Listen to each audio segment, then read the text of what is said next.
Hunters, welcome back. With the addition of new switch skills and weapons, it is a good time to pick up Gunlance in Sunbreak. This video will show you how to use Gunlance with recommended gears up to the final boss. Instead of covering every move and combo related to Gunlance, we will focus only on skills with most damage and easy to pick up for new Gunlance users. This video uses action type 2, that means R to guard. If you are using type 1, you should use the R button instead. We are starting with the most important part you need to learn: weapon control and combos. Gunlance user do not draw their weapon. It is way too slow. Instead, you should use instant guard by pressing RX and A at the same time.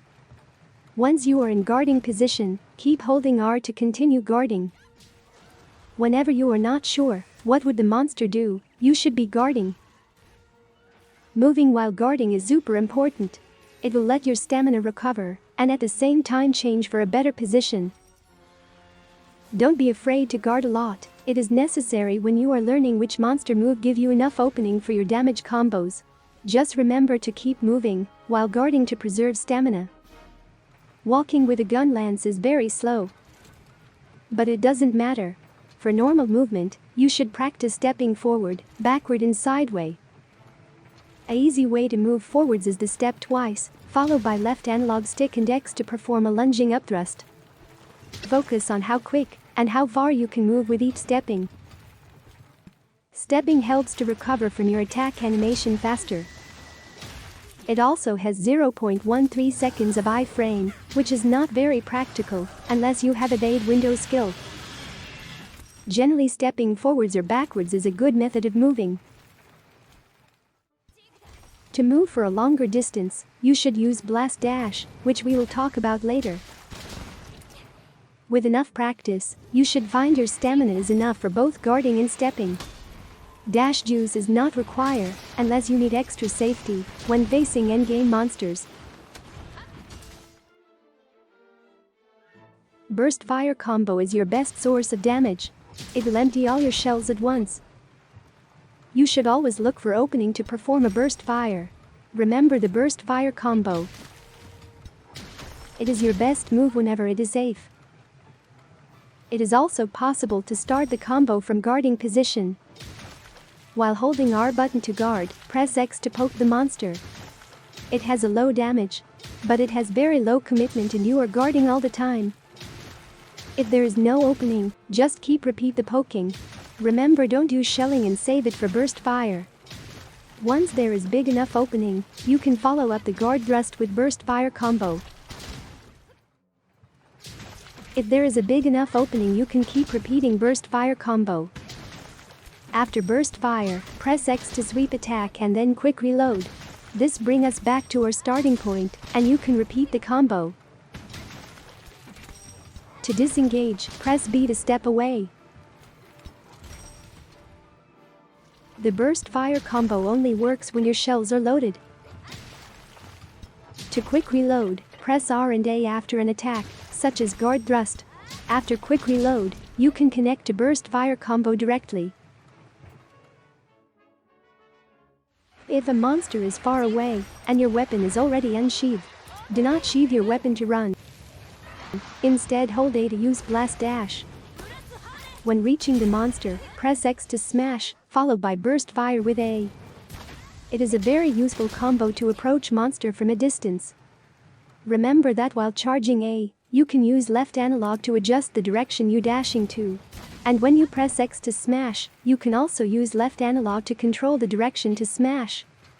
Utilize this to improve your accuracy of hitting the monster. Burst fire is Gunlance's best combo. Keep practicing and look for every opportunity to use it in your hunt. At MR1, you should use these set of skills. In an ideal situation, you should start a fight with Ground Splitter. Not only it provides super armor, so we could continue combo while the monster roar. It also provided 20% buff to shelling damage. Note that the buff ends after 30 seconds, or when weapon is sheathed. In the middle of MR4, once Bullet Barrage is unlocked, you should replace Ground Splitter with it. Bullet Barrage is a combination of burst fire, worm stake cannon and wyvern fire at the same time. From now on, start a fight with Bullet Barrage whenever you can. It is the highest damage you can do with Gunlance. In fact, Bullet Barrage is so good that it replaces burst fire and become your new optimal move. You should always use this new move whenever you have enough wire bugs. But landing a hit with Bullet Barrage is not easy. Let's talk about it. Number 1. It costs 2 wire bugs. In order to spam more Bullet Barrage, bring a Palico that can summon Wire Bug, and use Wire Bug Whisperer in your armor skills.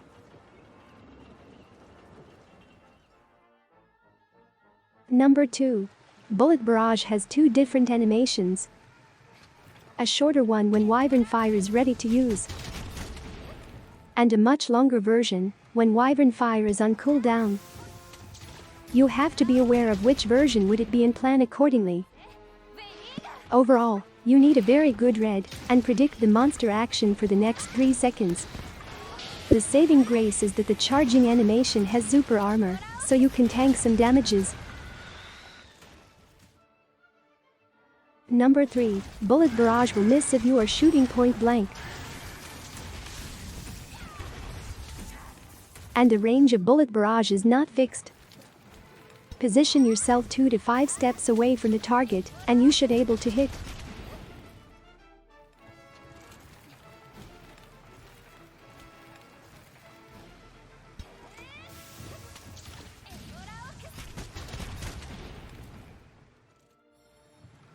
At 6 steps away, it is starting to get out of range.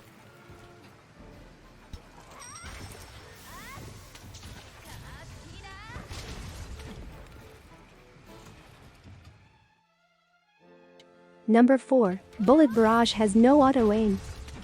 During the charge animation, you can adjust attack direction with left analog stick. You can adjust the aim by roughly 45 degrees to the left or right. The best method to aim, especially if the monster is stationary, is to trigger Bullet Barrage. During the charging animation, tap L button to pan camera on the monster. Finally push the left analog stick up toward the target. You can also adjust your aim without changing the camera, but it is much harder.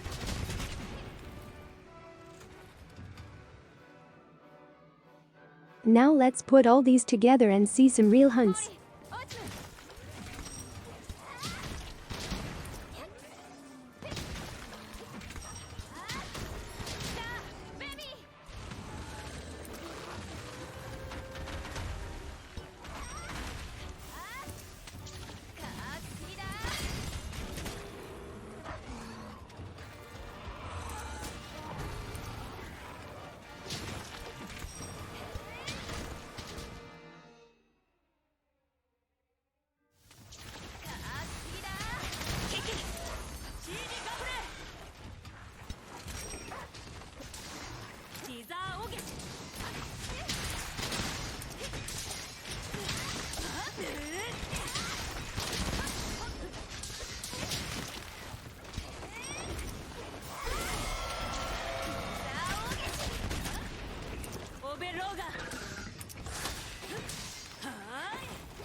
Gunlance is the only weapon to deal shelling damage. It is a fixed damage that ignore hit zone, with a little bit of fire damage mixed in. In a normal hunt, over half of the overall damage comes from shelling. Because of this, you should always only use Gunlance with the highest shelling level. Higher shelling level means more shelling damage, which is more important than weapon damage or status effect. For the shelling type, you should choose either normal type or long type, but avoid wide type. Normal type hold most number of shells, but individual shelling damage is weaker. Long type has fewer shell than normal, but stronger and have a longer hitbox. In general, we would be using Full Blast and Bullet Barrage, which have roughly the same damage between normal and long type. My recommended weapon is to start with Scissor Gunlance from Daimyo and Shogun Tree. You can make it at the beginning of MR1. It is normal type with shelling level 6. In the middle of MR4, change your weapon to Scarlet Lamp Lance in the Pyrarachna Tree. Scarlet Lamp Lance can be upgraded to shelling level 7 and have more slots for decorations. After beating the final boss, you can further upgrade these two gun lances to shelling level 8. Another characteristic of shelling damage is that it don't deal critical damage. Armor skills such as critical eyes or weakness exploits are of lower priority. You should focus on shelling damage instead. The most important skills for Gunlance are load shells. It increased the number of shells by 1, meaning you can deal more damage for each reload. Artillery, 30% bonus to shelling damage. In addition to this, you should also use the Dango Bombardier skill, which further increase shelling damage. Guard. It reduces the knockback and stamina use when guarding. Protective polish and speed sharpening. Both shelling and guarding consume a lot of weapon sharpness. It is important you have as much protective polish and speed sharpening as possible. Wirebug Whisperer. Bullet Barrage is your best move. More Wirebug, more skills and damage. In MR1, start making Daimyo Hermitor armor, especially the chest piece. By MR3, you should able to craft a mix set with Daimyo Hermitor, Bazarios and Shogun Zenator. Fully upgrade the set for maximum defense. You would be using this until MR5, in which you should switch to full Bazilju set. It has all the core skills with higher defense and more decoration slots. To summarize what we discussed, use the highest shelling level possible with normal or wide type. And the game plan is very simple: Bullet Barrage whenever there are 2 Wirebugs. When Wirebugs on cooldown, or if it is too risky, guard and look for opportunity to burst fire. With this method, you can solo all monsters from MR1 to MR6. If you want to know more about Monster Hunter, check this video. Good hunting!